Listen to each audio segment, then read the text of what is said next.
Hello everyone, welcome to our channel. We are going to discuss the Vision IS current affair session of November 2020। ठीक है, monthly compilation जो आता है vision IAS का, वो आज हम डिस्कस करने वाले हैं। That is of a November month. Regarding today's topic जो आज हम डिस्कस करेंगे, हम डिस्कस करने वाले हैं पॉलिटी और कॉन्स्टिट्यूशन का सेक्शन। ठीक है, जितने भी न्यूज़ है पॉलिटी और कॉन्स्टिट्यूशन के सेक्शन में वो इस वीडियो में कवर हो जाएंगे। And over a period of time I will upload the video regarding the international relation हो गया, उसके साथ साथ साइंस एंड टेक, ठीक है, जैसे कि, और उसके बाद सोशल इशू हो गया, इकोनॉमी एंड अदर सेक्शन जो है, ठीक है, कम्प्लीटली हम डिस्कस करेंगे। और जो प्रीवियस मंथ के जो विजन एस की कंपाइलेशन है वो भी अपलोड हो चुके हैं हमारे चैनल पे। अगर आपने नहीं देखे होंगे तो उनकी जो लिंक है मैं डिस्क्रिप्शन में मेंशन कर रही हूँ। You can go through that link and refer that videos along with this over a period of time. जैसे हमारे बाकी सेक्शन जो है नवंबर मंथ के कंप्लीट हो जाएंगे, उसकी भी जो लिंक है मैं टाइम टू टाइम अपलोड कर दूंगी इसके डिस्क्रिप्शन सेक्शन में। सो आपको वहाँ से आप रेफर कर सकते हो। And let's start today's discussion. Before starting the discussion, अगर आप हमारे चैनल पे नए होंगे then please do subscribe the channel. And अगर आपको वीडियो पसंद आता है then please do like the video. अगर आपको किसी भी तरीके का डाउट होता होगा then please do mention in the comment section so I can resolve it. And regarding today's discussion polity और कॉन्स्टिट्यूशन के सेक्शन में जैसे हम देख सकते हैं 6 न्यूज़ है जो आज हम डिस्कस करेंगे। Starting with the first news, that is simultaneous election, later right to recall, regulate over the top platform, that is OTT platform, legalizing the betting in India, 3 capital for Andhra Pradesh, and a Forest Right Act. In this way, 6 news we will cover each one. Starting with the first news, that is simultaneous election. So why it was in news, तो recently हमारे जो prime minister है उन्होंने जो है, ठीक है, they have raise a pitch for a simultaneous election to the Lok Sabha and a state assembly. So क्या हुआ है, हमारे जो प्राइम मिनिस्टर हैं उन्होंने स्टेट असेंबली और लोकसभा के जो इलेक्शन है that they should be conducted in a simultaneous election, इस तरीके का उन्होंने कहा है। सो अभी हम जानते हैं कि साइमल्टेनियस इलेक्शन क्या होता है। Simultaneous election, it means structuring the Indian election cycle in a manner that the election to the Lok Sabha and a state assembly are synchronized together, under which the voter in the particular constituency votes for both on a same day। ठीक है, जैसे हम जानते हैं every state, ठीक है, every state is divided into various constituency. ठीक है, तो हर एक कंस्टिट्यूएंसी के जो वोटर्स होते हैं they use to cast a vote for the particular candidate जो भी खड़ा हो। ठीक है, तो स्टेट असेंबली और जो लोकसभा के इलेक्शन होते हैं वो अभी के कंडीशन में they do not occur on a same day. ठीक है, साइमल्टेनियस नहीं होते हैं। तो इस कंसेप्ट में क्या होगा, ठीक है, अगर simultaneous election if it will come in to force तब क्या होगा, तो लोकसभा और स्टेट असेंबली के जो इलेक्शन होंगे उनका जो वोट रहेगा, ठीक है, जो कंस्टिट्यूएंसी से, ठीक है, कोई भी पर्सन जो रहेगा they can cast the vote for both, that is Lok Sabha as well as a state assembly on a same day. ठीक है, तो ये हो गया हमारा साइमल्टेनियस इलेक्शन का कंसेप्ट। जो साइमल्टेनियस इलेक्शन है उसका जो नॉर्म था, ठीक है, इट वाज अंटिल 1967। ठीक है, तो 1967 तक साइमल्टेनियस इलेक्शन पहले होते थे।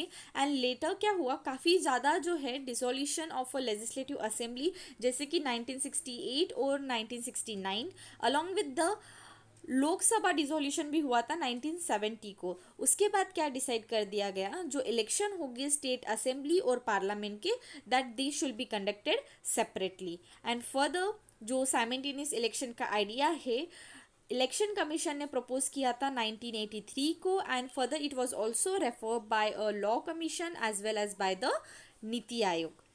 जो साइमल्टेनियस इलेक्शन होता है, ठीक है, डजेंट मीन दैट जो भी वोटिंग होती है across the country for the Lok Sabha and a state assembly happen in the same और अ सिंगल डे। ठीक है, तो अक्रॉस पूरे कंट्री में लोकसभा और स्टेट असेंबली के इलेक्शन एक ही दिन में हो ऐसा नहीं होता है। साइमल्टेनियस इलेक्शन के कंसेप्ट में वो इस तरीके के होता है कि एक ही, ठीक है, इस तरीके का इलेक्शन कंडक्ट किया जाता है, इस फेज वाइज मैनर में कंडक्ट किया जाता है कि जो भी वोटर्स हो, ठीक है, इन अ पर्टिकुलर कंस्टिट्यूएंसी, वो एक ही दिन में that is on a same day they can cast a vote for both the state assembly as well as for the Lok Sabha. ठीक है, वो हो गया एक important point regarding the simultaneous election. ठीक है, अब यहाँ पे कुछ कॉन्स्टिट्यूशनल प्रोविजन देखते हैं रिगार्डिंग द साइमल्टेनियस इलेक्शन। तो आर्टिकल नंबर 83, ठीक है, इट स्टिपुलेट्स दैट जो लोकसभा है, ठीक है, वो अपॉइंट की जाएगी। ठीक है, नॉर्मल उनका जो टर्म होता है लोकसभा के मेंबर्स का, वो होता है for the 5 year from the date of appointment for it first meeting and no longer. Okay, and second क्या है, आर्टिकल नंबर 85। आर्टिकल नंबर 85 क्या स्टेट करता है, जो प्रेसिडेंट होता है of India has a power कि वो डिसॉल्व कर पाए लोकसभा को on the advice of a union cabinet. Article number 172 lays down the term of a legislative assembly as a 5 year. ठीक है, लेजिस्लेटिव असेंबली का भी जो टर्म होता है, कितने टाइम तक वो रहती है, ठीक है, 5 साल तक होती है, उसके पहले भी वो डिसॉल्व हो सकती है। ठीक है, ये भी एक पॉइंट होता है। एंड आर्टिकल नंबर 174 के अकॉर्डिंग क्या होता है, जो गवर्नर होता है उनके पास पावर होती है कि वो स्टेट असेंबली को डिसॉल्व करते हैं on the advice of a state cabinet. ठीक है, जैसे स्टेट के पावर्स सेंटर के पावर से सेम वही जो है are mentioned in the different article for the states. ठीक है, तो सेंटर के लिए कौन से आर्टिकल है, सेंटर के लिए आर्टिकल है 83 और 85, और स्टेट के लिए कौन से आर्टिकल है 172 एंड 174। ओके, ये हो गए constitutional provision related to the simultaneous election. Next topic देखते हैं। ऑब्वियसली जब भी हम मेंस का पेपर लिखते हैं, एक पॉइंट हमेशा रहता है कि we have to write the answer in both perspective. ठीक है, एक पॉजिटिव पॉइंट ऑफ व्यू भी देना पड़ता है और एक नेगेटिव पॉइंट ऑफ व्यू भी मेंशन करना पड़ता है। So while discussing each and every topic we have to analyse the topic particularly in all point of view, that is negative point भी जाने उसका और एक पॉजिटिव पॉइंट भी जाने। जैसे हमने अभी साइमल्टेनियस इलेक्शन के बारे में जाना, वहाँ पे हम एक आर्ग्यूमेंट इन फेवर भी देखेंगे and further we will discuss the argument against simultaneous election. So favour में क्या है, ठीक है, what are the argument which are under the favor for the simultaneous election? So the first point is that a policy paralysis। ठीक है, जैसे frequent election, ठीक है, होंगे, वो कहीं ना कहीं it will lead the imposition of a model code of a conduct over a prolonged period of a time, which often lead to the policy paralysis and governance deficit in the form of a suspended development programs, welfare scheme and capital projects. ठीक है, तो कब जब frequent election, ठीक है, जो होते हैं, it lead to the imposition of a model code of a conduct, that is MCC। ठीक है, over a prolong period of election, ठीक है, वो जो टाइम होता है उसमें, ठीक है, जब साइमल्टेनियस इलेक्शन जो, ठीक है, वो नहीं होता है, तो उसमें क्या होता है कि जो टाइम स्पैन होता है, ठीक है, एक इलेक्शन की जो दूसरा इलेक्शन होता है, तो उसके जो फेज होता है ना बीच वाला, तो उसमें क्या होता है, जो भी डेवलपमेंट एक्टिविटीज़ होती हैं तो वो उतने अच्छे से जो है परफॉर्म नहीं होती है, एंड दस जो है वो कहीं ना कहीं एक पॉलिसी पैरालिसिस को लीड करता है। एंड दस वी कैन से दैट अगर साइमल्टेनियस इलेक्शन होते हैं तो ये जो पॉइंट होता है regarding the policy paralysis, that the temporary suspension of a particular development and project, वो कहीं ना कहीं अवॉइड हो सकता है। ठीक है, regarding the second point is the huge expenditure. ठीक है, जैसे हम जानते हैं कि वेरियस जो स्टेक होल्डर्स होते हैं, जैसे कि पॉलिटिकल पार्टी हो गई या इंडिविजुअल कैंडिडेट एक्सेट्रा, उनकी तरफ से काफ़ी ज़्यादा जो है एक ह्यूज अमाउंट ऑफ जो एक्सपेंडिचर है वो खर्च किया जाता है during the election time, and the urge to spend more to win the election is blame as one of the key drive for the corruption and a black money in the country. ठीक है, तो वो जो होता है, ठीक है, उस पर भी हम कहीं ना कहीं थोड़ा जो है कंट्रोल आ सकता है।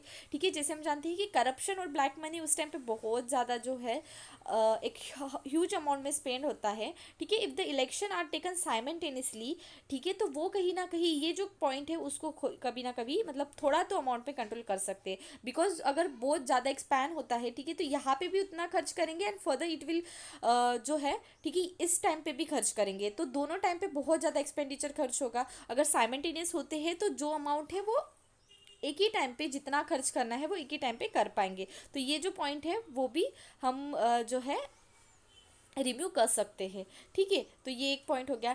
थर्ड क्या है, engagement of a security forces. तो deployment of a security forces जो है, ठीक है, एक नॉर्मली होता है during the election time, and frequent election जो है, ठीक है, take away a portion of such arm forces which could otherwise be better deployed for other internal security purpose, ठीक है। तो जब इलेक्शन 2 बार होंगे, ठीक है, जितने बार इलेक्शन होंगे तो उतने टाइम पे जो है सिक्योरिटी फोर्सेस का डिप्लॉय किया जाएगा। तो अगर एक ही टाइम पे इलेक्शन हो रही है तो जो सेकंड टाइम रहेगा, ठीक है, तो उस टाइम पे क्या होगा, जो भी आर्म फोर्स जो भी डिप्लॉय होते थे तो उनको कोई दूसरे काम के लिए हम यूज़ कर सकते हैं, ठीक है, for the other security issues. So this one is also one of the point again, sorry, for the favor of the simultaneous election. The next one is the disturbing the public life, ठीक है। frequent election जो है lead to the disturbance of a normal public life and impact the functioning of a essential services. If simultaneous election held हो गए, then the period of a disturbance will be limited to the certain and a predetermination of the period, ठीक है। तो frequent election कहीं ना कहीं जो एक normal life होती है, ठीक है, पर्सन की, वो impact करता है। अगर simultaneous election हो तो वो disturbance का जो period रहेगा, ठीक है, वो कहीं ना कहीं कम हो सकता है। This is also one of the positive point. And regarding the impact of a social fabric, that is जो फ्रीक्वेंट इलेक्शन अभी जो होते हैं, ठीक है, फ्रीक्वेंट इलेक्शन मतलब अभी जैसे इलेक्शंस होते हैं, ठीक है, वो हो गए फ्रीक्वेंट इलेक्शन, ठीक है। तो फ्रीक्वेंट इलेक्शन जो है परपिचुएट द कास्ट हो गया, रिलीजन हो गया, communal issue across the country as the election are polarising event and which has further raise the problem such as the casteism हो गया, कम्युनलिज्म एंड करप्शन, ठीक है। तो ये भी इम्पैक्ट दिखाई देता है, ठीक है, फ्रीक्वेंट इलेक्शन का। नेक्स्ट क्या है, फोकस ऑफ पॉपुलिस्ट मेजर्स, ठीक है, जैसे कि फ्रीक्वेंट इलेक्शन मतलब अभी के टाइम के जो इलेक्शंस है, ठीक है, will impact the focus of a governance and a policy making as the forces of a political class to the typical thing in the term of determining the immediate electoral gain rather than focusing a long term programme policy, ठीक है। तो अभी के election में problems क्या है, ठीक है, कि एक लॉन्ग टर्म जो उस टाइम के इलेक्टोरल गेन के लिए, ठीक है, तो कुछ प्रोमिसेस बताई जाती है पर लॉन्ग टर्म के लिए वो उसको जो है फोकस नहीं किया जाता है। तो ये एक नेगेटिव पॉइंट है अभी के इलेक्शन का। And impact on a voter turnout, ठीक है, that is according to the law commission, ठीक है, तो रिपोर्ट है साइमल्टेनियस पोल की, वो बूस्ट कर सकती है वोटर टर्नआउट को, ठीक है। तो this are the few point regarding the favour for a simultaneous election, ठीक है। अभी जितने भी पॉइंट डिस्कस किए हैं हमने, ठीक है, फ्रीक्वेंट इलेक्शंस के, ठीक है, जो भी उसका प्रोज थे, ठीक है, प्रोज एंड सॉरी जो भी उसके कॉन्स थे, ठीक है, जो भी उसके नेगेटिव पॉइंट थे वो हमने डिस्कस किए, और साइमल्टेनियस इलेक्शन किस तरीके के अच्छा है वो हमने पढ़ा। अभी हम जानते हैं कि साइमल्टेनियस इलेक्शन के क्या नेगेटिव पॉइंट्स है, और जहाँ पे हमने ये नेगेटिव पॉइंट्स डिस्कस किए हैं रिगार्डिंग द फ्रीक्वेंट इलेक्शन, उसके कुछ जो पॉजिटिव पॉइंट्स है वो भी हम अभी डिस्कस करेंगे। So regarding the argument against the simultaneous election, the first argument is that the operational flexibility, that is shows as how synchronized cycle for the first time. What will be the procedure in case of a ruling party or coalition lose majority before the 5 year? Flexibility of election commission, conduct of a election at a massive scale, ठीक है। तो देखो पूरे constituency में, ठीक है, अगर एक ही टाइम पे इलेक्शन दोनों इसके होते हो तो वो किस तरीके से, ठीक है, इलेक्शन कमीशन उसको हैंडल करेंगे। अलॉन्ग विद दिस, अगर कोई भी जो पार्टी है, ठीक है, रूलिंग पार्टी, अगर वो मेजोरिटी लूज करती है बिफोर द 5 ईयर का टर्म, ठीक है, तो उसको कैसे हैंडल करेंगे, ठीक है। तो एक जो ऑपरेशनल फिजिबिलिटी है, this is one of the issue while implementing the simultaneous election. Regarding the second point, that is the constitutional issues, ठीक है, holding a simultaneous election will require the certain requirement such as curtailment and extension of a term of the houses of the people, state legislative assembly, amendment of a certain relevant provision in the constitution such as amendment of a representation of a people's act and mini mode, ठीक है। अगर आपको simultaneous election लाना है तो आपको constitution के काफ़ी ज़्यादा प्रोविजंस को जो है अमेंड करना पड़ेगा, ठीक है। तो डिफरेंट जो है टर्म्स एंड कंडीशंस लाने पड़ेंगे। उसके साथ साथ जो है हमारा जो स्टेट असेंबली है या जो हमारा हाउस हो गया, ठीक है, लोकसभा हो गया, उसकी जो टर्म होता है उनका भी कुछ ना कुछ जो है एक्सटेंशन करना पड़ेगा। इस तरीके के काफ़ी ज़्यादा जो है कॉन्स्टिट्यूशनल इश्यूज़ है while we are considering the simultaneous election. Regarding the next point, the nation and state securities are the different. ठीक है, while we are holding a simultaneous election, तो एक major factor जो है जो affect करता है, that is the judgment of a voter as he or she may vote for the same political party which is most case may be larger the national party. ठीक है, तो same political party को vote करना या जो एक largest party है, ठीक है, लोकसभा के टाइम पे, ठीक है, लोकसभा के टाइम पे जो जो पार्टी खड़ी है एंड स्टेट असेंबली के टाइम पे, तो किसको वोट करना. ठीक है, मोस्ट ऑफ द टाइम जैसे हम जानते हैं एक एक जो इलिटरेसी है, ठीक है, इंडियन के यहाँ पे, ठीक है, ड्यूरिंग द वोटिंग, ठीक है, उनको जो उतना ये नहीं है, ठीक है, इंफॉर्मेशन नहीं है, तो they get quite they can get confuse. And जो एक इशू होता है, ठीक है, स्टेट और नेशनल के, ठीक है, एज दे आर डिफरेंट, वो कहीं ना कहीं जो है अराइज हो सकता है while we are conducting the simultaneous election. Next क्या है, reduction of a government accountability as to the people as a frequent election bring population political sorry politician back to the voter and enhance the accountability of a politician to the public. ठीक है, तब simultaneous अगर election होते हैं तो एक ही time पे election होते हैं. ठीक है, तो जो पॉलिटिकल पार्टी है तो वो कुछ अच्छा करना चाह रही हो तो वो political party came in the contact with the people only once. ठीक है, तो जो भी उनके प्रोमिसेस है they make it at the same time. ठीक है, and if the election conducted in the as it is conducting now, ठीक है, that is frequent election, they can bring the political party back to the voter and they can further enhance the politician to the public. Next क्या है, it also can go against the federalism. ठीक है, जैसे हम जानते हैं when election in the state is postponed until the synchronized phase, president rule will have to be imposed in the interim period in the state. ठीक है, तो वो भी एक पॉइंट होता है. And next is homogenisation in the of the code. ठीक है, instead of bringing the equity, sustaining plurality and promoting the local and regional leadership, simultaneous election जो है वो प्रमोट करती है नेशनल पार्टीज़ को. ठीक है, जो नेशनल पार्टीज़ है उसको ज़्यादातर जो है प्रमोशन होता है. ठीक है, एज कम्पेयर टू द जो भी रीजनल्स पार्टी है, ठीक है, ऑफ द स्टेट असेंबली. ठीक है, so this are the few point regarding the argument against the simultaneous election. अब देखते हैं कि कंक्लूजन क्या है. कंक्लूजन इस तरीके का दिया है कि analysis of a financial implication that affect the model code of conduct and a law commission recommendation suggests that there is a feasibility to restore the simultaneous election as it exists during the first two decade of Indian independence. जैसे मैंने बोला 1967 तक जो था initially पहले simultaneous election ही चलता था. Further due to various dissolution of the Lok Sabha along with the state assemblies जो है साइमल्टेनियस इलेक्शन का कंसेप्ट जो है रिमूव करके फ्रीक्वेंट इलेक्शन लाया गया था. ठीक है, सो तो ये जो रिकमेंडेशन है, ठीक है, तो एक फाइनेंशियल इम्प्लीकेशन को एनालिस करते हुए जो इफेक्ट है, ठीक है, मॉडल कोड ऑफ कंडक्ट का एंड लॉ कमीशन ने रिकमेंड किया है कि फ्लेजिबिलिटी जो है वो रिस्टोर कर सकती है हम साइमल्टेनियस इलेक्शन के. बट हाउ एवर जो साइमल्टेनियस इलेक्शन है it can not be a Panacea. ठीक है, तो एक कम्प्लीटली एक रामबाल इलाज नहीं हो सकता पहले जो है साइमल्टेनियस इलेक्शन, बिकॉज जो इश्यूज़ है related to the frequent election वो उनसे जो है साइमल्टेनियस इलेक्शन थ्रू हम जो है एड्रेस नहीं कर पाते हैं. And therefore need of hour ऐसा है कि we should relook at the duration of a restriction under the model code of conduct, curbing a political expenditure by the election funding reform, bringing a political parties under the RTI. ठीक है, तो इस तरीके का कुछ reform लाना चाहिए, ऐसा कंक्लूजन कर सकते हैं. क्योंकि जो फ्रीक्वेंट इलेक्शन के जो नेगेटिव पॉइंट्स है वो साइमल्टेनियस इलेक्शन से तो फुलफिल नहीं हो रहे, तो उसको ना लाते हुए, ठीक है, जो बाकी जो हम रिफॉर्म कर सकते हैं, इलेक्टोरल फंडिंग को रिड्यूस करना, ठीक है, उसके साथ साथ जो पॉलिटिकल पार्टी है उसको राइट टू इंफॉर्मेशन एक्ट के अंडर लाना, ठीक है, इस तरीके का कुछ सोल्यूशन हम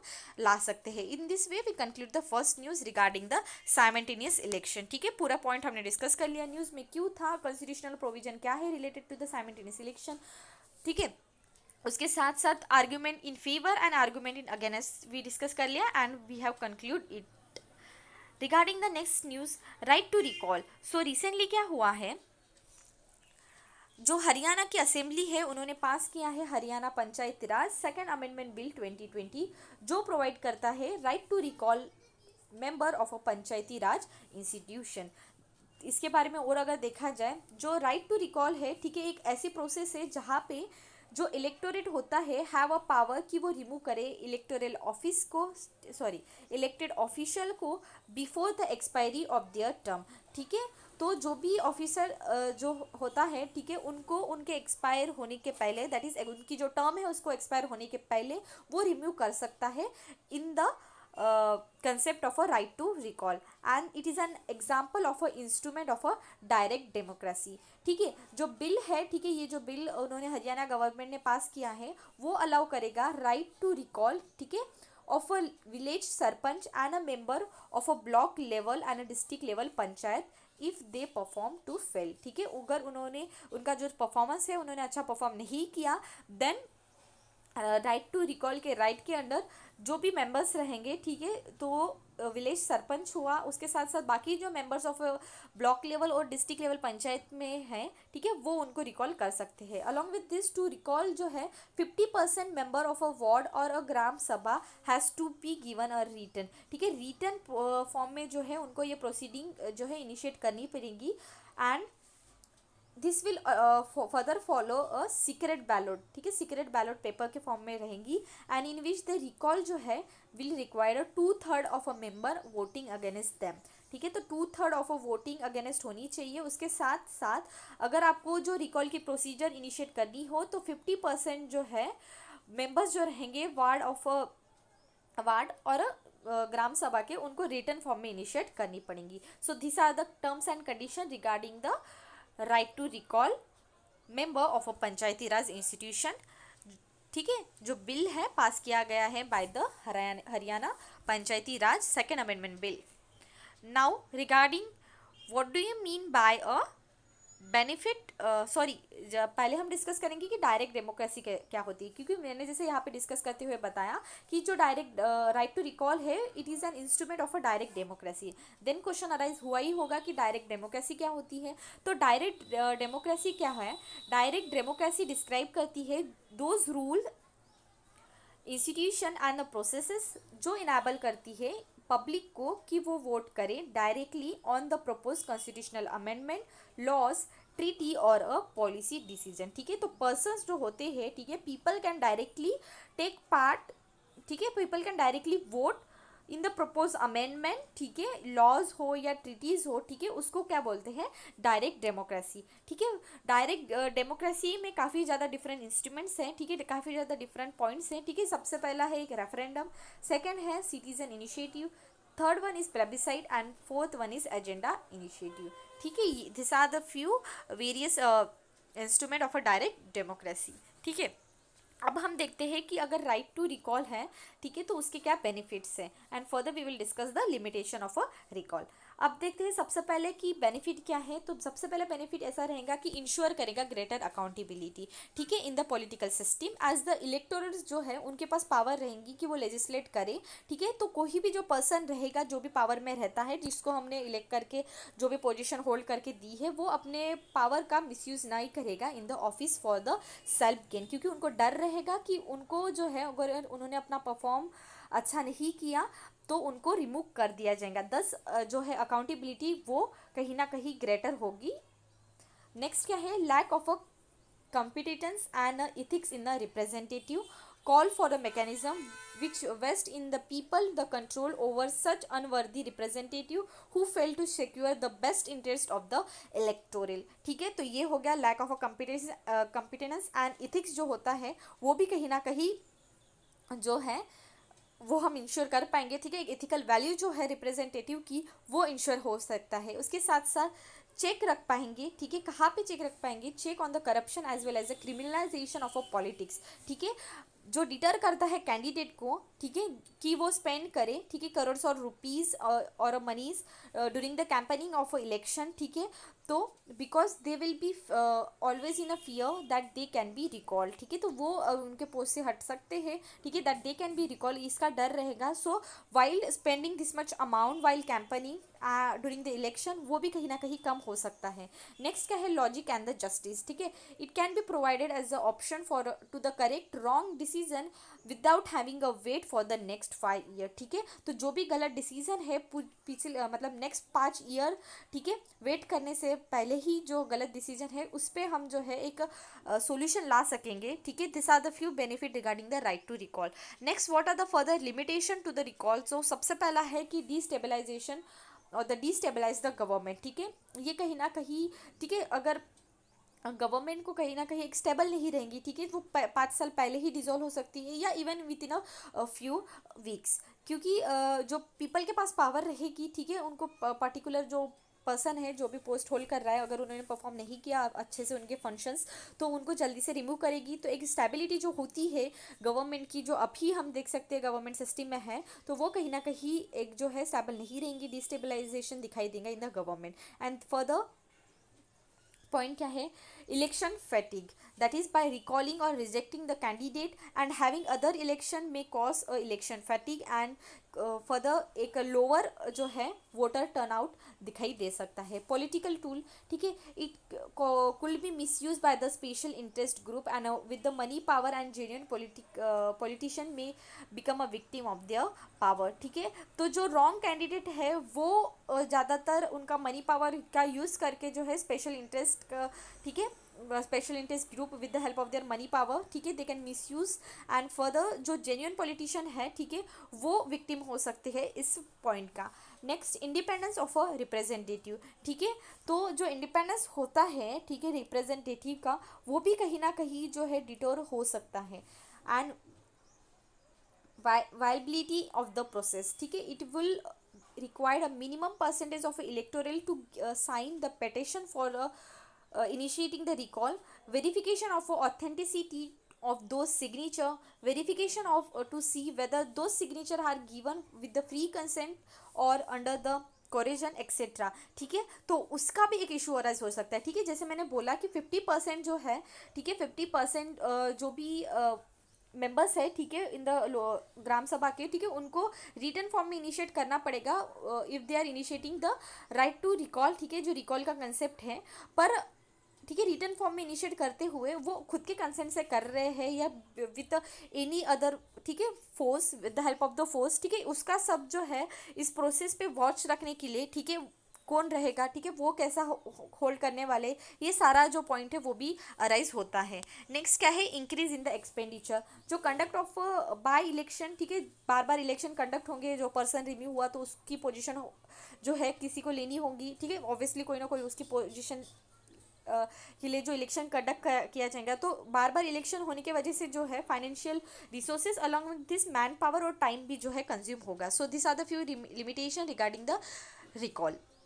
and what is a way forward, तो वे फॉरवर्ड इस तरीके का है कि इन्हांस द पॉलिटिकल अवेयरनेस, ठीक है। तो ज़्यादातर फोकस करना चाहिए कि पॉलिटिकल अवेयरनेस, ठीक है, मास अमाउंट में होना चाहिए, ठीक है। उसके साथ साथ जो एक प्रॉपर स्क्रूटिनी होनी चाहिए, ठीक है। राइट टू रिकॉल जो है should be carry out only after conducting a proper judicial scrutiny on a specific ground, ठीक है। कोई भी एक एम्बिग्यूटी नहीं होनी चाहिए, एक प्रॉपर जो है जुडिशियल स्क्रूटिनी थ्रू जो है जो राइट टू रिकॉल की जो प्रोसीजर है वो इनिशिएट करनी चाहिए। एंड स्ट्रॉन्ग डिटरेंस, ठीक है, रिकॉल रिप्रेजेंटेटिव जो है, ठीक है, मस्ट बी बैरेड कि वो फर्दर जो है इन कंटेक्स ना करे by election and otherwise all money और man power etcetera will be conducted, the recall should B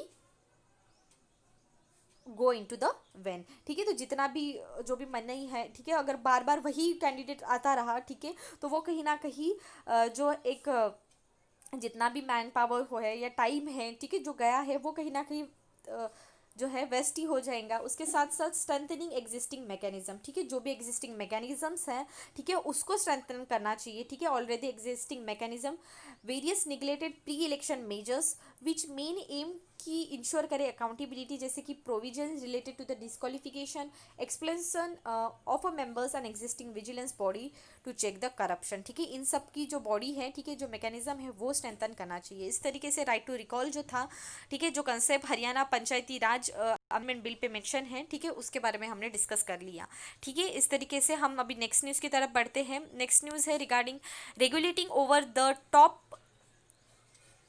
platform, that is OTT platform. तो रिसेंटली क्या हुआ है, हमारी जो यूनियन गवर्नमेंट है has recently broad over the OTT platform, जैसे कि नेटफ्लिक्स हो गया, Amazon Prime and others, under the ambiguity of a ministry of information and broadcasting. ठीक है, इंफॉर्मेशन एंड ब्रॉडकास्टिंग मिनिस्ट्री के अंडर में आ गए ये सारे बॉडीज। अभी OTT प्लेटफॉर्म क्या था, ये एक ऐसा ऑनलाइन प्लेटफॉर्म था, ठीक है, that curate a range of a content and present it in the single platform। ठीक है, एक सिंगल प्लेटफॉर्म पे, ठीक है, correct curate all the range of online platform and it use to present in the single platform. ठीक है, जैसे कि हम जानते हैं कि नेटफ्लिक्स है, ठीक है, Amazon Prime, Hotstar, Alt Balaji, ठीक है, इस तरीके के जितने प्लेटफॉर्म्स है they came under the OTT platform. ठीक है, they are also known as a online content curated platform. And ये जो OTC जो ऑनलाइन कंटेंट क्यूरेटेड इंडस्ट्रीज है वो डिस्टिंग्विश हुई है from both such intermediaries end user generated content, जैसे कि प्रोवाइडर लाइक यूट्यूब हो गया, फेसबुक, इंस्टाग्राम, एंड जो इंटरलाइज जो है, ठीक है, by following the following functions या फीचर्स। अभी कौन से फीचर्स है उसके, ठीक है, ऑनलाइन कंटेंट क्यूरेटेड प्लेटफॉर्म की जो इंडस्ट्रीज है, ठीक है, उनके लिए तो फंक्शन ऐसा है कि पहला है कि the fully curated content catalogue, ठीक है, विच इज़ लाइसेंस और own by the individual provider. ठीक है, इंडिविजुअल प्रोवाइडर, ठीक है, इंडिविजुअल बेसिस पे वो लाइसेंस होता है या ओन किया जाता है। सेकंड क्या है, a pull model of a consumption, that is where a consumer choose the content they wish to watch. ठीक है, तो कंज्यूमर को जो देखना है वो अपने चॉइस से हम देख सकते हैं, जैसे कि अल्ट बालाजी या नेटफ्लिक्स, ठीक है, ये जो प्लेटफॉर्म हो गए, ठीक है, हमें जो पसंद है we can watch that particular series by paying the particular charges. Next क्या है, टेक्नोलॉजी इनेबल सॉल्यूशन, ठीक है, for the content filtering the access control. ठीक है, तो एक्सेस कंट्रोल उतना ये नहीं होता है। ठीक है, this are the few features regarding the OCC industries. Regarding present regulation क्या है, ठीक है, इसको हैंडल करने के लिए जो OTT प्लेटफॉर्म्स है उनको हैंडल करने के लिए जो है एग्जिस्टिंग क्या ये है, ठीक है, फ्रेमवर्क से अगर उसके बारे में देखा जाए तो सबसे पहला है कि इंफॉर्मेशन टेक्नोलॉजी एक्ट, ठीक है, दैट इज़ IT एक्ट 2000। ठीक है, उसके प्रोविजन के अंडर में provision related to the content on the website and the information or a website URL can be blocked under the section 69A of the act on a matter related to the sovereignty and integrity of the nation, defense of India, security of a state, friendly relation and with the foreign state। ठीक है, तो कुछ अगर content इस तरीके का हो, ठीक है, वो कहीं ना कहीं sovereignty and the integrity of a nation या जो security issue along with the friendly relation, ठीक है, उसको कहीं हार्म करता हो तो उसको जो है उन वेबसाइट्स को, उस इंफॉर्मेशन को जो है ब्लॉक कर सकते हैं under the section 69A of information and IT, that is sorry information and technology act 2000 sorry. अभी नेक्स्ट क्या है, इंडियन पेनल कोड, ठीक है, 1860 के यहाँ पे भी प्रोहिबिट किया है content against the national integrity. जो पॉक्सो एक्ट है, ठीक है, protection of a child from the sexual offence act 2012, उसके भी अंडर में प्रिवेंट किया गया है चाइल्ड पोर्नोग्राफी। ठीक है, this are the few existing और द प्रेजेंट रेगुलेटरी फ्रेमवर्क। अब हम देखते हैं कि ये जो OTT प्लेटफॉर्म रिलेटेड, ठीक है, अभी ये जो प्लेटफॉर्म्स है, ठीक है, उसको under the ministry of information and broadcasting के अंडर में लाया है, तो उसके ही रिलेटेड कुछ एक्स्ट्रा पॉइंट्स देखे जाए तो जो film and audio visual program made available by online content provider has been brought under the jurisdiction of IB, ठीक है, that is information and broadcasting ministry through the notification that amend the Government of India allocation of a business rule 1961 using the clause 3 of article 77। ठीक है, तो article 77 के जो clause 3 के under में है, ठीक है, government of India allocation of a business rule 1961, उसी के अंडर में जो है उसी के उसको लेते हुए जो भी film and audio visual programs है उसको जो अवेलेबल है ऑनलाइन, ठीक है, उनको जुरिडिक्शन में लाया गया इस मिनिस्ट्री के अंडर। ठीक है, अभी सेक्शन 73 आर्टिकल 77 क्लॉज 3 क्या है, वो अलाउ करता है प्रेसिडेंट को कि वो they can make a rule for a more convenient transaction of a business of a government of India and for the allocation along the ministries of a set business. Second क्या है, जो notification आते हैं, ठीक है, also broad news and a current affair content on the online platform under this purview. And earlier जो था digital media जो था, ठीक है, डिजिटल मीडिया प्लेटफॉर्म वो था under the jurisdiction of a ministry of electronics and information technology. While बाकी का जो मीडिया था जैसे कि प्रिंट हो गया, टेलीविज़न हो गया, रेडियो वगैरह था, ठीक है, वो था ministry of information and broadcasting के अंडर।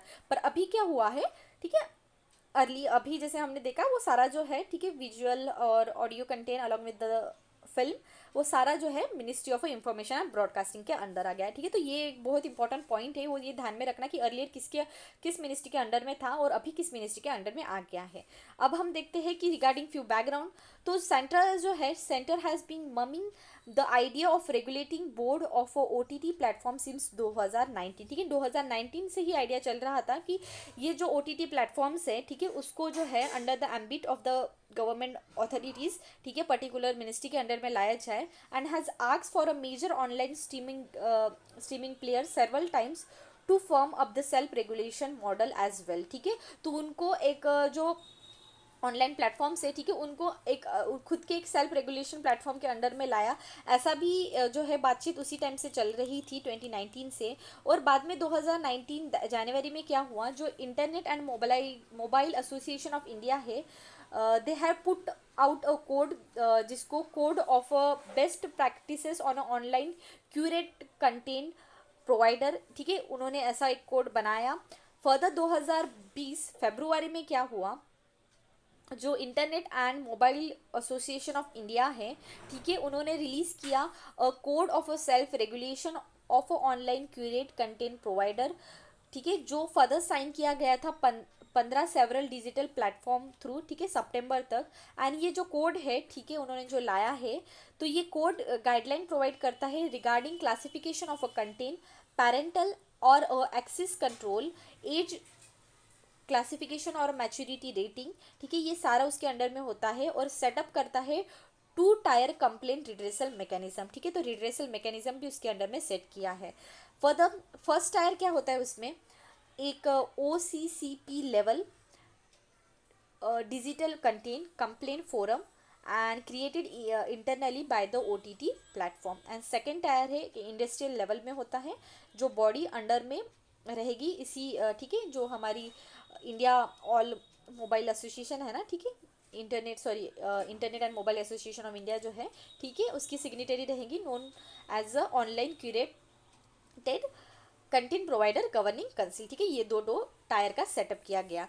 फर्दर ये प्रोवाइड करता है, प्रोहिबिट करता है 5 टाइप ऑफ अ कंटेंट, ठीक है। अभी कौन से टाइप ऑफ अ कंटेंट को जो है प्रोहिबिट करता है, तो सबसे जो पहला है, ठीक है, दोज डिलिबरेटली एंड मैलिफिशली डिसरिस्पेक्ट करता है नेशनल एंथम को और अ नेशनल फ्लैग, किसी भी टाइप का विजुअल और स्टोरी प्रोमोट करता है चाइल्ड पोर्नोग्राफी को, any content that maliciously intend to outreach religious sentiment, और इस तरीके का कोई भी content that deliberately maliciously promote करता है और इनकरेज करता है टेररिज्म।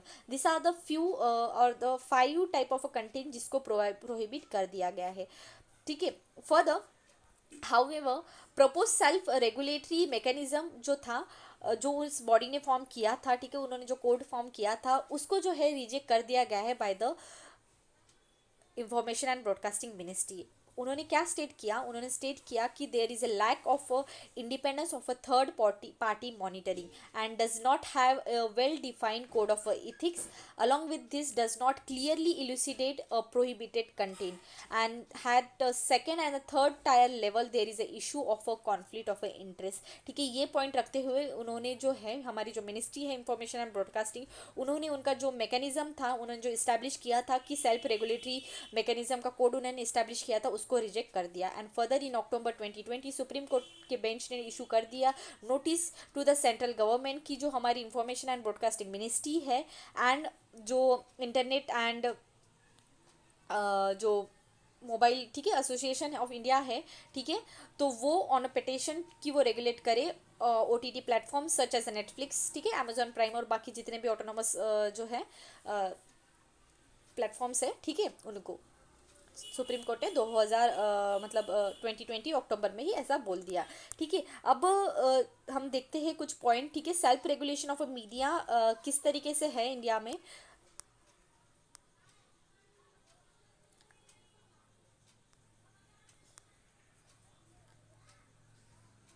उसके पहले हम ना एक इम्पोर्टेंट पॉइंट पहले डिस्कस कर लेते हैं, दैट इज नीड क्यों थी ओटीटी प्लेटफॉर्म की रेगुलेट, ठीक है, रेगुलेट करने की। And further then we will discuss the argument against the regulation of OTT platform, and then we will discuss कि सेल्फ रेगुलेशन किस तरीके का है मीडिया का इंडिया में, ठीक है। तो पहले हम देख लेते हैं कि नीड क्यों थी ओटीटी प्लेटफॉर्म को, ठीक है, रेगुलेट करने की। तो सबसे पहला था कि rapid growing of OTT industry, ठीक है। रिसेंटली अगर देखा जाए, इंडिया जो है करंटली वर्ल्ड की लार्जेस्ट है ओटीटी मार्केट, ठीक है, और वो सेट करता है वर्ल्ड की 6th लार्जेस्ट हो सकता है, ठीक है, and it can emerge as world 6th largest by 2024।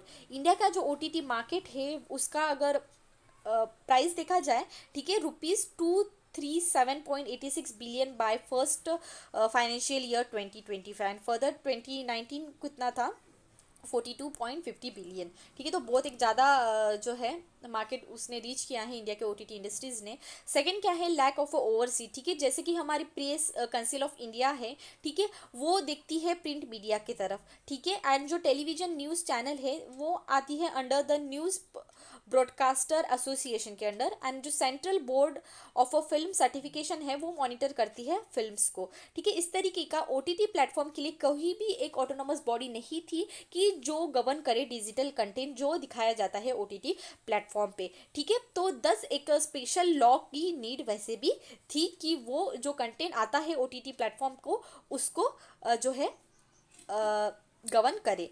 Next क्या था, नेक्स्ट नीड क्या थी, हम देख सकते हैं कि receipt of several complaint from the public, ठीक है, सेवरल पीआईएल्स आए थे, ठीक है, जो फाइल हुई थी कोर्ट्स में, ठीक है, underlying the concern and regulating the online content, concern regarding objectionable content, ठीक है। तो वेरियस जो है विदाउट अप्रोप्रिएट रेगुलेशन जो ऑनलाइन प्लेटफॉर्म थे वो काफ़ी ज़्यादा जो है फेक न्यूज़ का स्प्रेड कर रहे थे, उसके साथ साथ हेट स्पीच एंड कहीं ना कहीं कुछ कंटेंट जो थे दे कैन वायलेटेड कंटेंट भी वहाँ पे दिखाई जा रहे थे, एंड दस जो है एक डैमेज हो रहा था सोशल फैब्रिक को, and thus it was also affecting the childs, because childs बच्चे जो है वो ज़्यादा एक्सेसिबल थे, ठीक है, एक्सेसिबल आजकल दिखाई दे रहे हैं, ठीक है, towards the and they are also accessible, along with that they are also attracted towards the mobile and the computer, and thus this platform जो है कहीं ना कहीं उनके भी जो मेंटल हेल्थ है उसको भी जो है उसको भी एक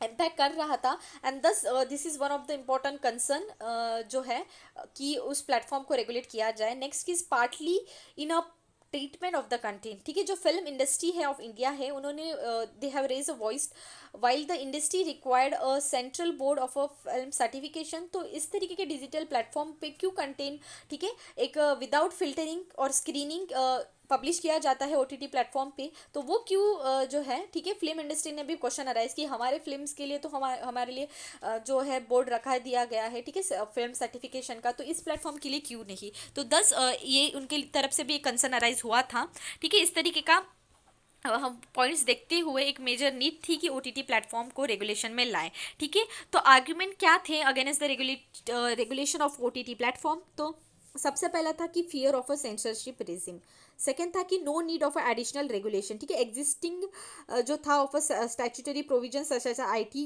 एक्ट ऑलरेडी प्रेजेंट, ठीक है, जैसे मैंने बोला कि यहाँ पे हमने डिस्कस किया ना ये वाला पॉइंट, ठीक है, एग्जिस्टिंग तो था ये पॉइंट्स, तो अभी क्यों नीड थी कि न्यू रेगुलेशन, ठीक है, लाने की। तो ये एक उन्होंने जो है आर्गुमेंट अगेंस्ट में था। नेक्स्ट क्या है, freedom of a consume content, ठीक है, तो ये जो प्लेटफॉर्म है एक fully content pull the content and hence user जो है एक्सरसाइज करते हैं सब्सटेंशियल चॉइस, ठीक है, कि उनको कौन सी कंटेंट देखनी है कौन सी कंटेंट नहीं देखनी है, तो ठीक है यूज़र्स पे ही डिपेंड करता है। तो क्यों इस प्लेटफॉर्म को रेगुलेट किया जाए, तो ऐसा भी एक वॉइस जो है वो अराइज हो रहा था। नेक्स्ट है कि growth of Indian film industry, ठीक है, तो रैपिड ग्रोथ जो थी ओटीटी इंडस्ट्री की वो कहीं ना कहीं जो फिल्म्स हैं उसको, ठीक है, जो फिल्म इंडस्ट्री है उसको कहीं ना कहीं डिसएडवांटेज दिखाई दे रहा था, and thus this was also one of the point.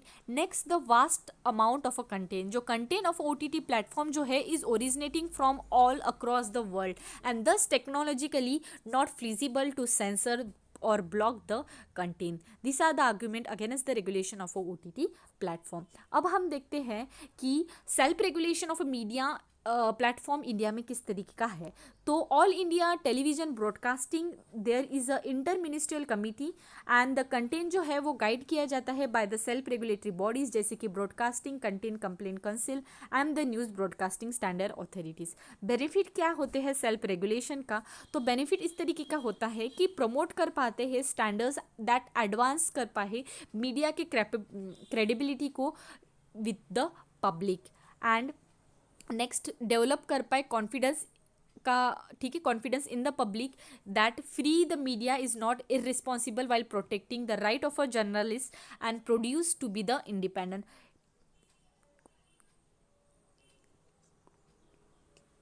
Inculcate of a professional culture and lessens the pressure of on a judiciary, ठीक है, if violation of a personal right by the press are corrected with the satisfaction by the self regulatory bodies, ठीक है। तो ये सारा benefit होता है self regulation का। अभी देखते हैं कि इशू क्या होता है अगर कोई भी जो बॉडी है वो सेल्फ रेगुलेट की जाती है, तब जो है इशू सबसे पहला difficulties to arrive a regulatory concern, ठीक है। तो सारे स्टेक होल्डर्स से, ठीक है, एक जो एक कॉमन निकले, ठीक है, तो एक रेगुलेटरी कंसर्न्स जो है डिफ़िकल्ट हो जाता है to arrive in the regulatory concerns toothless in the nature, ठीक है, due to the absence of a independent enforcement mechanism. Openness जो होता है, सॉरी ओपन टू इंटरप्रिटेशन, ठीक है। सेल्फ रेगुलेटरी कोड जो होता है can interpreted differently by the different platform. So ठीक है, डिफरेंट इंटरप्रिटेशन के होने की वजह से जो है एक प्रॉब्लम अराइज हो सकती है। एंड सेल्फ सेंसरशिप जो है, एक self regulatory code might not be a factor in a diversity of a content on the internet and they further can lead to the self censorship internally among the platform to avoid the scrutiny, ठीक है। तो this are the few issues regarding the self regulation, ठीक है। इस तरीके से self regulation related क्या है हमने कवर कर लिया। अब हम देखते हैं इस न्यूज़ का एक वे फॉरवर्ड, दैट इज सबसे पहला है कि model combining the state censorship and the self regulation, ठीक है। तो मल्टी स्टेक होल्डर अप्रोच लाना चाहिए to self regulate can be adopted that safeguard कर पाए एक creative freedom of a content creator and artist और प्रोटेक्ट करे interest of a consumer and provide करे उनको उनके अकॉर्डिंग का कंटेंट, ठीक है। Choosing and accessing and content का भी ध्यान रखते हुए, उनका फ्रीडम का भी ध्यान रखते हुए एक कंबाइनिंग मॉडल लाना चाहिए स्टेट सेंसरशिप का एंड सेल्फ रेगुलेशन का। सेकंड क्या है, इनेबल करना एक ग्लोबल रेटिंग सिस्टम, ठीक है। एक स्टैंडर्ड रेटिंग सिस्टम होनी चाहिए for the content and a quotas for the indigenous content on a OTT platform. Independence mechanism होना चाहिए फॉर द कंप्लेंट रिड्रेसल, ठीक है। एक ऑटोनोमस ऑर्गेनाइजेशन, ठीक है, कैन बी क्रिएटेड कि वो लुक आफ्टर, ठीक है, they can look towards the complaint जो आते हैं, ठीक है, रिगार्डिंग द OTT प्लेटफॉर्म। उसके साथ साथ फॉर्मुलेटिंग अ ब्रॉड गाइडलाइंस, ठीक है। तो गवर्नमेंट क्या कर सकती है, एक गाइडलाइन फॉर्म कर सकती है जो कवर करे प्रिंसिपल्स दैट ले out in the statutes like IT act, ठीक है, IT एक्ट हो गया, IPC का एक्ट हो गया, ठीक है। इस तरीके से जो बाकी एक्ट है, ठीक है, पॉक्सो एक्ट हो गया, ठीक है, या कॉपीराइट एक्ट है, ठीक है। इन सारे एक्ट के एम्बिट के अंडर में जो कोई पॉइंट नहीं आता होगा तो उनके लिए जो है एक सेपरेट गाइडलाइंस, ठीक है, फ्रेम कर सकती है, ठीक है। एंड फर्दर जो है they can add to the OTT platform to self regulate its content and this is the way forward mention in this news. अब हम देखते हैं next, legalising betting in India.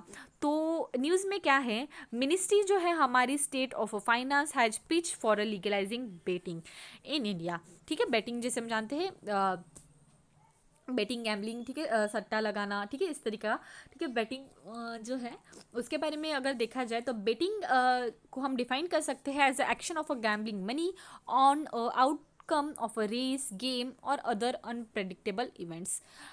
Public betting act 1967 जो है एक general law है जो govern करता है gambling in India and however state legislator जो है have been interested with a significant regulatory leeway to form a state specific gambling law, ठीक है। एंड देखा जाए कि there is no specific central law जो गवर्न करता है ऑनलाइन गैम्बलिंग को, ठीक है। तो ऑनलाइन गैम्बलिंग रिलेटेड कोई भी एक स्पेसिफिक लॉ नहीं है इंडिया में एंड मोस्ट ऑफ द जो गैम्बलिंग लेजिस्लेचर है, ठीक है, has been enacted prior to the एविड ऑफ अ वर्चुअल और the gambling online gambling and hence जो है प्राइमरली गैम्बलिंग जो है, ठीक है, gaming activity at the physical premise, ठीक है। तो फिजिकली होते हैं इस तरीके का माना जाता है, और मेनली जो है ऑनलाइन गैम्बलिंग पे जो है एक प्रॉपर गवर्निंग जो है बॉडी नहीं है, या गवर्निंग सेंट्रल लॉ नहीं है। और जो कंट्रीज़ है जैसे कि ऑस्ट्रेलिया हो गया, UK, south Africa, Sri Lanka, New Zealand, उन्होंने एक मेजर स्टेप्स लिए हैं in giving the direction towards legalising and regulating the gambling और बेटिंग इन द स्पोर्ट्स। अब देखते हैं फ्यू पॉइंट्स कि अभी जो हमारी मिनिस्ट्री है, ठीक है, उन्होंने जैसे बोला है कि they that we should legalise the betting in India. तो पहले यहाँ पे कुछ पॉइंट देख लेते हैं कि गैम्बलिंग लेजिस्लेशन किस तरीके का है इंडिया में, and further we will discuss the point regarding favour of legalising the betting. तो गैम्बलिंग किस तरीके का है इंडिया में। बेटिंग जो है, ठीक है, बेटिंग इज अ टर्म जो वैलिड है, the valids the activity of a gambling, और गैम्बलिंग जो है एक जेनेरिक टर्म है, while betting is a structural agreement. Gambling and betting are both came in the state subject, however gambling जो है is not defined under the gambling legislation of the state. Indian law जो है वो distinguish करता है each game to be the game of a skill and a game of a chances, and differentiate करता है fantasy sports from a traditional betting. ठीक है, तो डिफ्रेंशिएट करता है, ये भी एक इंपॉर्टेंट पॉइंट है। और जो गैम्बलिंग है under the gambling legislature does not include following points. अभी कौन से पॉइंट इंक्लूड नहीं करते हैं, जैसे कि बेटिंग हो गया हॉर्स रेस के टाइम पे, ठीक है, गेम्स ऑफ अ स्किल, ठीक है, उसके साथ साथ लॉटरी, ठीक है, this are not consider under the gambling legislature. And thus जो फैंटेसी स्पोर्ट है, ठीक है, betting is legalise because it is consider as a game of a skill. ठीक है, गेम स्किल का गेम है, इसलिए कुछ फैंटेसी स्पोर्ट्स में जो है बेटिंग को लीगलाइज है। And further fantasy sport your opinion and other human player rather than a book maker like a traditional betting. Sikkim और नागालैंड जो है एक्सप्रेसली परमिट किया है उन्होंने ऑनलाइन गैम्बलिंग को, और हाउ एवर कुछ जो स्टेट्स हैं उन्होंने which follow the policy of a zero tolerance towards the gambling both online and offline. ठीक है, तेलंगाना जैसे स्टेट ने कम्प्लीटली ऑनलाइन हो या ऑफलाइन हो, ठीक है, दोनों गैम्बलिंग को जो है उन्होंने मतलब उन्होंने नहीं बोला है, ठीक है, उन्होंने नेगलेक्ट ही किया है। बट कुछ स्टेट्स से जैसे कि सिक्किम और नागालैंड उन्होंने ऑनलाइन गैम्बलिंग को परमिट करके रखा है। ठीक है, this are regarding the gambling provisions और गैम्बलिंग लेजिस्लेचर इन इंडिया। अब हम देखते हैं कि आर्ग्यूमेंट क्या है in favour for legalising the betting. The first argument is that a revenue resource. ठीक है, तो लीगलाइजिंग बेटिंग जो है वो हेल्प रहेगा for generating income for the government by reducing the illegal fixing. ठीक है, और बेटिंग प्रैक्टिसेस, ठीक है, वो कंट्रोल में रहेंगी, तो they can help for generating the income for the government. And in India according to the KPMG study, ठीक है, 2010 में जो हुई थी, तो इंडियन गैम्बलिंग मार्केट जो है वो एस्टिमेट करता है अबाउट $60 बिलियन। ठीक है, और रिसेंट स्टडी में इसकी जो वैल्यू है एक बहुत हाई नंबर में है। ठीक है, तो एक पॉइंट हो गया रेवेन्यू सोर्सेस का। ठीक है, सेकंड क्या है, recommendation by the supreme court mandated committee. ठीक है, तो जस्टिस लोधा, ठीक है, कमिटी ने उन्होंने रिकमेंड किया था लीगलाइजेशन होनी चाहिए in the batting of a cricket. ठीक है, तो ये पॉइंट को भी रखते हुए जो है बैटिंग को जो है लीगलाइज करना चाहिए। ठीक है, नेक्स्ट क्या है, will argument other sport infrastructure. ठीक है, मनी जो अर्न होता है from the betting can be use to argument the infrastructure for the other sports and the tourist facilities. ठीक है, तो जो मनी एंगेज होता है बेटिंग के लिए, ठीक है, तो वो स्पोर्ट्स इंफ्रास्ट्रक्चर डेवलप करने के लिए हम यूज़ कर सकते हैं। So this is one of the important और द पॉइंट, ठीक है, जो हम कंसीडर कर सकते हैं इन फेवर। ठीक है, चेकिंग ऑफ इलीगल एक्टिविटीज़। ठीक है, this will help to curb the growth of illegal trade and commerce and corrupt practices. ठीक है, जो कंडक्ट किए जाते हैं ड्यूरिंग द स्पोर्ट्स, ठीक है, पर्टिकुलरली क्रिकेट के टाइम पे। ठीक है, तो उस एक्टिविटीज़ को जो है हम प्रॉपरली एक चेक रख सकेंगे। ठीक है, if the betting will be legalize. ठीक है, और जो एक्टिविटीज़ जैसे कि मनी लॉन्ड्रिंग होती है, फ्रॉड होता है, उसका डिटेक्शन हो पाएगा प्रॉपरली, और एक ट्रांसपेरेंसी जो है उसको हम क्रिएट कर पाएंगे। Next is preventing a loan sharking. ठीक है, डीक्रिमिनलाइजेशन जो है ऑफ दिस एक्टिविटीज़ कहीं ना कहीं प्रिवेंट कर पाएंगी पीपल्स को कि जो सब्जेक्ट है from being subjected to the loan sharking that is incurring डेप्ट एंड बोरोविंग द लोन्स, ठीक है। तो जो डेप्ट है, ठीक है, उनका जो बढ़ता है, ठीक है, वो लोन्स लेते हुए बेटिंग करते हैं कि उनका इंस्टेंट जो है पैसे बढ़ जाए। तो ये सारी जो एक्टिविटीज़ है उसको हम जो है कम कर सकते हैं। बेटर इन्फोर्समेंट मैकेनिज्म, ठीक है, कहीं ना कहीं जो प्रॉब्लम होती है, ठीक है, गैम्बलिंग ऑफ माइनर्स, ठीक है, माइनर्स जो है वो भी गैम्बलिंग करते हैं, ठीक है, एंगेज इन सच प्रैक्टिसेस, उसको भी हम रिड्यूस कर सकेंगे। एंड at par treatment, ठीक है, it is also been argued that many that since horse racing has also been considered legally, ठीक है, gambling and the betting activity should be treated alike. So these are the few point regarding the argument in favor for legalizing the gambling. अब the argument in against क्या है, तो ये सारी जो activities है expose and exploit करती है vulnerable section of the societies, ठीक है, and further it can consting and in conformity with the directive principles, and it may breed corruption, match fixing, and may rise the various criminal activities को भी rise कर सकता है। And further जो है financial losses, cause of adverse impact on one's economic status, personal life and a social life. और existing जो policies है, national sport development code of India 2011, ठीक है, जो करंट सोशो इकोनॉमिक एटमॉस्फेयर है in the country and the prevalence social and a moral values do not encourage the betting and a gambling. So this are the few point against. अब हम देखते हैं कि way forward किस तरीके का किया गया है। तो जो बेटिंग एंड गैम्बलिंग है, transaction should be link with the operator as well as the player और अ पार्टिसिपेंट आधार कार्ड और द पैन कार्ड, ठीक है, कि एक ट्रांसपेरेंसी और एक सुपरविजन जो है वो मेंटेन हो पाए। उसके साथ साथ एक कैप रखनी चाहिए, ठीक है, एक मिनिमम कैप लिमिट होनी चाहिए, ठीक है, कि आप इतना एक कैप मैक्सिमम कैप लिमिट होनी चाहिए कि आप इतना अमाउंट ऑफ जो मनी है वो आप लगा सकते हो, ठीक है। उसके साथ साथ जो गैम्बलिंग ट्रांजेक्शन है जो है वो कैश के फॉर्म भी होने चाहिए, ठीक है। And making use of electronic means of a payment, जैसे कि क्रेडिट कार्ड हो गया, ठीक है, सॉरी माय मिस्टेक, कि जो गैम्बलिंग ट्रांजेक्शन है वो कैशलेस फॉर्म में होने चाहिए, ठीक है, जैसे कि क्रेडिट कार्ड हो गया, ठीक है, net banking etcetera. And string जो लॉ है should be put in place to control the foreign direct investment, ठीक है, जो कहीं ना कहीं हेल्प कर पाएंगे to prevent the money laundering and implement कर पाए एक नेसेसरी टैक्स रिफॉर्म। उसके साथ साथ जो वेबसाइट है जो एडवर्टाइज करती है गैम्बलिंग को, ठीक है, उसको कंपलसरी इंश्योर करना चाहिए कि नो ऑब्जेक्शन, और ठीक है, उनको एक कंटेंट नो ऑब्जेक्शनेबल कंटेंट आप दिखा रहे हो, इसका भी एक इंश्योर करना चाहिए उन सारे वेबसाइट से। उसके साथ साथ पार्लियामेंट जो है may also enact a model law, ठीक है, for regulating the gambling and it should be adopted by the state, ठीक है, जैसे मैंने बोला स्टेट के अंडर में आता है, तो each state can make a various law, पर एक पार्लियामेंट ने एक ला दिया कोई भी लॉ, ठीक है, तो एक मॉडल लॉ ला दिया, तो वो जो है सारे स्टेट में हम इम्प्लीमेंट कर सकते हैं। इस तरीके से जो है एक वे फॉरवर्ड यहाँ पे दिया गया है, ठीक है। तो हमने जो पॉइंट था regarding legalising the betting in India वो हमने कवर कर दिया। Moving toward the next news, 3 capital for Andhra Pradesh, ठीक है, जैसे हम जानते हैं as per the Andhra Pradesh decentralisation and inclusive development of all region bill 2020, तो उसमें क्या है, आंध्र प्रदेश स्टेट ने, ठीक है, will have the 3 capital that is Visakhapatnam, Amaravati, Kurnool respectively as a executive, legislative and judicial capital of the state, ठीक है। यहाँ पे हम आंध्र प्रदेश का मैप देख सकते हैं, कुर्नूल यहाँ पे है, अमरावती एंड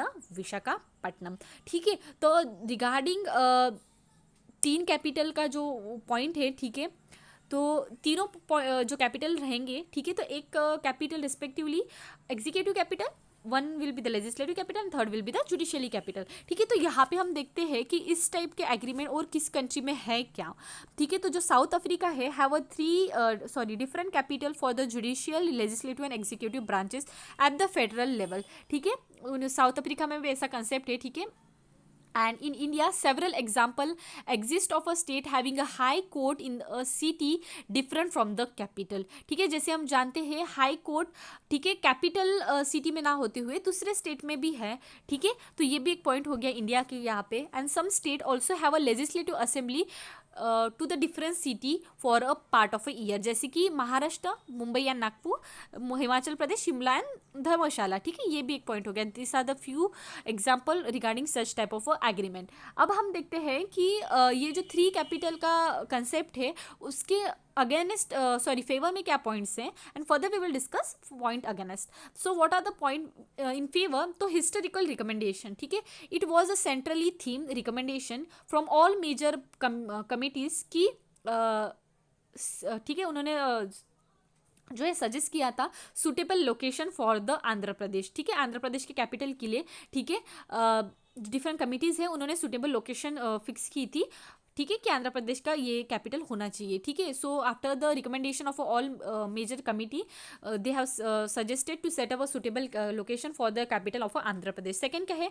डिस्ट्रीब्यूटेड डेवलपमेंट, ठीक है. तो डिफरेंट जो रीजन्स रहेंगे gain for the decentralize agreement as a governmental activities, ठीक है, तो वो कहीं ना कहीं जो लोकल इकोनॉमी है उसको बूस्ट करने के लिए हेल्प होगा, ठीक है. जो जस्टिस जो BN श्री कृष्णा कमेटी थी, ठीक है, जो सेटअप हुई थी to look look the demand of a Telangana state, ठीक है, उन्होंने नोटेबली कंसंट्रेट किया था of a developmental effort in the Hyderabad is a key reason for the separate state, ठीक है. तो ये डिस्ट्रीब्यूटिव जो है डेवलपमेंटल कंसेप्ट के पॉइंट से भी हम देख सकते हैं, ठीक है, एक positive expect for the 3 capital. Next क्या है? एक प्लान अर्बनाइजेशन, ठीक है. तो ये कहीं ना कहीं जो 3 कैपिटल वाला कंसेप्ट है एक हेल्प कर सकता है to better it is better to work against a primitive city with a high population density and move in the favor to the mid city and a decent economy, avoiding financial crunches, ठीक है. तो ये भी एक point जो है हम देख सकते हैं. इट इज़ एक्सेप्टेड दैट जो न्यू एग्रीमेंट है will come in to the fraction of earlier cost of for Amaravati and is as it will be buy in to the existing infrastructure of Kurnool and Visakhapatnam and concern over the food security, ठीक है. तो KCS committee जो थी उन्होंने raise किया था concern regarding the food security, ठीक है, when taking away the thousands of acres of fertile land for urbanization for developing of Amaravati, ठीक है. तो वो भी एक जो कंसर्न्स है, ठीक है, वो भी हम देख सकते हैं, ठीक है. So this are the few point which are argument in favour of the 3 capital. अब हम देखते हैं कि why it is being criticize, ठीक है, क्योंकि हम जानते हैं कि काफ़ी ज़्यादा क्रिटिसिज्म आ रहा है. So what are the criticism related point? तो it can might hamper the coordination, ठीक है. तो गवर्नमेंट आर्म जो है, ठीक है, specially bureaucracy along with the ministers, ठीक है, तो उनको जो है फ्रीक्वेंटली कंसल्टेशन, ठीक है, they can require a frequent consultation. Separation and the distance जो है वो कहीं ना कहीं हैम्पर कर सकता है coordination during the assembly section. Next is a lack of a proper infrastructure, ठीक है. सक्सेस जो है of a distributive development depend करती है कि जो वेल डेवलप इंफ्रास्ट्रक्चर नेटवर्क है, ठीक है, वो किस तरीके का लिंक किया गया है टू द ग्रोथ सेंटर, ठीक है, जैसे कि आंध्र प्रदेश लैक करता है कुछ लिंकेज सेक्टर्स में अभी, ठीक है. Next is a environment impact on off densification, ठीक है, जो KCS कमिटी है उन्होंने वार्म किया था इन्वायरमेंटल इम्पैक्ट, ठीक है, of intensification and densification in the cities, ठीक है, विच स्पेशली उन्होंने रेफर किया था टू द विशाखापट्टनम, ठीक है.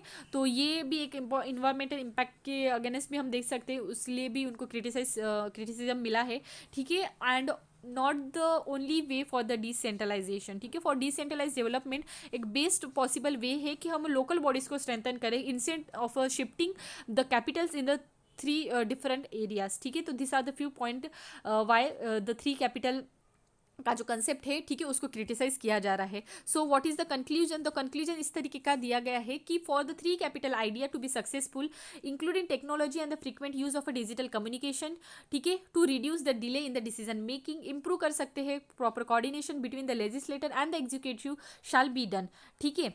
And this can be also lead to the reduction in the overall logistic cost of the state. Simultaneously there is a need कि हम local body को स्ट्रेंथन करें, उनको ज़्यादातर फंड जो है प्रोवाइड करें delegating more functions and provide करे एक बेटर फंक्शनिंग की अचीव कर पाए, एक ओवरऑल और एक सेंट्रलाइज, उसके साथ साथ एक इंक्लूसिव सेंट्रलाइज नहीं, डिसेंट्रलाइज डेवलपमेंट। ठीक है, इस तरीके से हम एक पॉजिटिव कंक्लूजन रख सकते हैं। अब हम देखते हैं हमारी last news regarding the forest right act. तो हमारी जो जम्मू एंड कश्मीर एडमिनिस्ट्रेशन है, उन्होंने रिसेंटली उन्होंने बोला है that it was in a processing कि वो इम्प्लीमेंट करे फॉरेस्ट राइट एक्ट 2006 को, कि जो गारंट करता है right to the forest dweller in the region. ठीक है, अब हम देखते हैं फॉरेस्ट राइट एक्ट 2006 क्या है। तो जो हमारे शेड्यूल ट्राइब्स और अदर जो ट्रेडिशनल फॉरेस्ट ड्वेलर है, ठीक है, recognition of forest right act 2006, ठीक है, जिसको हम शॉर्टली फॉरेस्ट राइट एक्ट 2006 बोलते हैं, वो इनेक्ट किया गया था कि प्रोटेक्ट करे जो मार्जिनल और ट्राइबल कम्युनिटीज़ है, उसके साथ साथ जो अदर फॉरेस्ट ड्वेलर्स है, और उनके बीच में जो है एक बैलेंस जो है इन्वायरमेंटल कंजर्वेशन का पॉइंट लेते हुए, ठीक है, एक उनको एक राइट टू लाइफ और लाइवलीहुड जो है वो इंश्योर कर पाए। कुछ की प्रोविजंस देखे जाए इस एक्ट के, द फॉलोइंग एक्ट जो है वो गारंट करता है शेड्यूल टाइप को और अदर ट्रेडिशनल फॉरेस्ट ड्वेलर को एक टाइटल्स एक्ट, ठीक है, title act that is ownership, ठीक है, the land that is to be cultivated by the tribals or the forest dweller as on the 13 December 2005 subject to the minimum 4 Hector. Community rights भी उसको ensure करता है, ठीक है, that is gazing area, ठीक है, fishing, access to the water bodies in the forest, ठीक है, इस तरीके के कम्युनिटी राइट्स जो है उनको दिए गए हैं। Along with this intellectual property and the traditional knowledge जो है related to the biodiversity and cultural diversity, वो भी इंश्योर किया जाता है इस एक्ट के under. Relief and a developmented right, ठीक है, to rehabilitation in a case of a illegal eviction और अ फोर्स डिस्प्लेसमेंट, ठीक है, उसके साथ साथ जो भी सब्जेक्ट्स है, ठीक है, which are restricted for the forest protection, उनको जो है वो भी पॉइंट लिया जाता है। और फॉरेस्ट मैनेजमेंट राइट, ठीक है, to protect the forest, regeneration, उसका कंजर्वेशन, ठीक है, एंड मैनेज करना कम्युनिटी फॉरेस्ट रिसोर्सेज को, ठीक है, ये सारा जो है एक्ट के अंदर में आता है। और collection, right to collect and sell minor forest produce, ठीक है, तो जो माइनर फॉरेस्ट प्रोडक्ट होते हैं जैसे कि तेंदू लीव्स हो गया, हनी हो गया, ठीक है, इन सारे का जो है उसको कलेक्ट करना, उसको सेल करना, वो सारे राइट्स जो है इस एक्ट के थ्रू दिए गए हैं। अभी एलिजिबल कौन है इस एक्ट के लिए, ठीक है, कौन कौन एलिजिबल होते हैं। It is confined to those जो प्राइमरली रिसाइड करते हैं इन द फॉरेस्ट एंड जो मेनली डिपेंड करती है, उनका जो लाइवलीहुड है वो फॉरेस्ट और फॉरेस्ट लैंड पे डिपेंड करता है। Further either the climate must be member of a schedule tribe or schedule in that area or as must be residing in the forest from a 75 year, ठीक है, these are the eligibility criteria, we can say that eligibility criteria है कि कौन कौन इस act के under के जो राइट्स है उसका फ़ायदा ले सकता है। ऑथोरिटी देखी जाए तो एक्ट जो है प्रोवाइड करता है दैट जो ग्राम सभा है, ठीक है, was initially pass resolution recommended करता है, ठीक है, those right to which the resources shall be recognize, और ये जो रिजोल्यूशन है it is being then screen और बाद में अप्रूव किया जाता है by the sub division and subsequently at the district level. अब हम देखते हैं कि इतना इंपॉर्टेंस क्या है हमारे फॉरेस्ट राइट एक्ट का in India, and further we will discuss the remaining point, ठीक है। तो यहाँ पे पहले हम देखते हैं कि इंपॉर्टेंस क्या है। तो सबसे पहला इंपॉर्टेंस है रिजर्विंग द हिस्टोरिकल इंजस्टिस, ठीक है, ये एक्ट जो है, ठीक है, वो हेल्प करता है in recognising the rights of a forest dwellers, ठीक है। तो इतने सालों से जो उनको जो कुछ अपने राइट्स जो थे शेड्यूल ट्राइब्स को, उसके साथ साथ जो बाकी ट्रेडिशनल फॉरेस्ट ड्वेलर्स है, ठीक है, उनको जो इंजस्टिस फेस करते थे उतने टाइम तक, ठीक है, वो कहीं ना कहीं जो है वो इस एक्ट के थ्रू जो है कम होते हुए दिखाई देते हैं। एंड दस the revising the historical injustice एक इंपॉर्टेंट पॉइंट आ जाता है regarding considering the forest right in India. Next is a poverty alleviation and inclusive growth, ठीक है, जो फॉरेस्ट राइट एक्ट है वो कहीं ना कहीं इंश्योर करता है या सिक्योर करता है traditional livelihood of a forest dweller और गारंट करता है कम्युनिटीज़ को कि वो एक्सेस करे फूड फॉरेस्ट प्रोडक्ट्स को, ठीक है, obviously they can access them and they can collect them and further they can sell, and वो कहीं ना कहीं उनकी जो लाइवलीहुड है, उनका जो पॉवर्टी है, उसको रिड्यूस करने के लिए हेल्पफुल रहता है। Next is the conservation of a forest, जो फॉरेस्ट राइट एक्ट है, ठीक है, वो रिकॉग्नाइज करता है symbiotic relationship between the forest dwelling communities with the forest और अलाउ करता है कि वही उनका जो फॉरेस्ट है उसको मैनेज करे और कंजर्व करे by using the traditional wisdom. For example यहाँ पे मेंशन किया गया है जो फॉरेस्ट कवर है in the community forest reserve in Maharashtra increase हो गया है फ्रॉम 6.81% इन टू 19.32% इन 2014। ठीक है, तो कंजर्वेशन पॉइंट ऑफ व्यू से भी इंपॉर्टेंट है। Next is decentralization. ठीक है, ये प्रोवाइड करता है, ये जो एक्ट है वो प्रोवाइड करता है एक democratic decentralisation through the gram सभा, जो फैसिलिटेट करता है कम्युनिटीज़ को कि वो डिस्कस करे, डिबेट करे, डिस्कस करे, डिसाइड करे, प्लान करे। ठीक है, regarding the various point for the implementation of a forest management. Next is income curbing the extremism। ठीक है, implementation of a forest right act in a left wing extremism affected district। ठीक है, वो कहीं ना कहीं एक जो ट्रस्ट है, एक जो बॉन्ड है बिटवीन द, ठीक है, एक जो बॉन्ड है फॉर द गवर्नमेंट वो इंक्रीज हो सकता है, एंड जो कॉन्फ्लिक्ट है, ठीक है, उसको रिड्यूस कर सकता है। In this way we can say that जो हमारा एक्ट है वो बहुत ज़्यादा इम्पोर्टेंट किस तरीके से है। कंसर्न्स क्या है? कंसर्न इस तरीके का है कि little progress is recognize of the act. ठीक है, तो ये जो एक्ट है, ठीक है, हैज़ पोटेंशियली उसने सिक्योर किया है फॉरेस्ट राइट को at least 2000 million tribes and other traditional forest dweller over 400 million hectares and cover किया है मोर देन 1 लाख विलेजेस को। बट ओनली 13% जो है ऑफ 40 मिलियंस जो है उनको डिमार्केट हुआ है under this act of environment ministries. ठीक है, तो लिटिल प्रोग्रेस दिखाई दी है। सेकंड क्या है? इनएडुकेट एफर्ट्स दिखाई देते हैं to promote the coexistence and perseverance. ठीक है, डिस्पाइट कम्युनिटी फॉरेस्ट रिसोर्सेज को रिकग्नाइज किया गया है, बट काफ़ी फ्यू एफर्ट्स दिखाई देते हैं from the state forest department कि जो भी एग्जिस्टिंग जो उनके प्रोविजंस है, ठीक है, to move towards the existing को एग्जिस्टिंग एंड सपोर्ट करे इस तरीके के जो भी कम्युनिटी फॉरेस्ट रिसोर्सेज है, ठीक है, बाय द ग्राम सभा। Next is diversion of a tribal lands. ठीक है, for an instant where the plantation of a forest agencies are being done on a land used by the tribal communities and other forest dweller and that are entitled to this land under the forest dweller act। ठीक है, तो ये भी एक important point आता है कि diverse हो गया है of a tribal land. Next is a reallocation of a violation of a FRA। ठीक है, तो सेवरल पीपल्स जो है उन्होंने डिने किए हैं उनके राइट, और they have reallocate for the protection area और critical wildlife habit without prior assessment, and thus this is one of the important point that is regarding to the reallocation in the violation of a forest right act। Discrepancy and a delay in the process of recognising claims. ठीक है, तो large numbers of a claim जो है, ठीक है, regarding the particular land, ठीक है, वो पेंडिंग दिखाई दे रहे हैं। कहीं ना कहीं काफ़ी केसेस में रिजेक्शन भी दिखाई दे रहा है, एंड दस जो है एक पॉइंट जो है, ठीक है, डिले प्रोसेस का, ठीक है, regarding the process of recognising the claim वो दिखाई देता है। And along with this other issues जैसे कि इनएडिक्वेट फाइनेंसिंग, एडमिनिस्ट्रेटिव सपोर्ट्स, ठीक है, उसके साथ साथ एक लैक ऑफ अ कोऑर्डिनेशन दिखाई देता है between the tribals.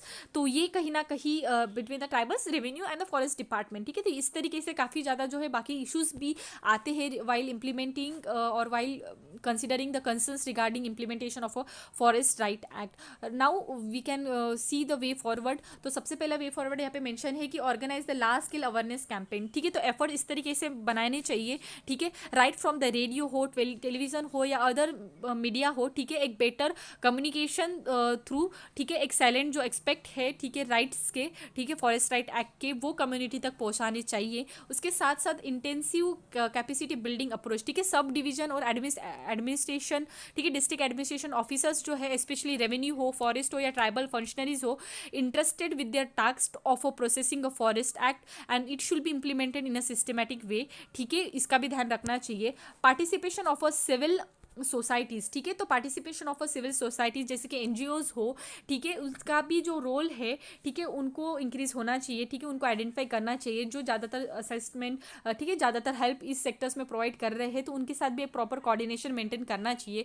Using technology and strengthening outreach, ठीक है, तो टेक्नोलॉजी का यूज़ जो है उसको बढ़ाना चाहिए। एक जो नीड है कि वो यूटिलाइज करे टेक्नोलॉजी का to implement the proper and efficient way, ठीक है, जो जैसे हम बोल सकते हैं कि जीपीएस का यूज़ करके, ठीक है, जो भी कंप्लेंट्स है, ठीक है, कि किसका लैंड क्या है, ठीक है, ये सारा हम टेक्नोलॉजी के यूज़ करके, ठीक है, स्ट्रेंथन कर सकते हैं।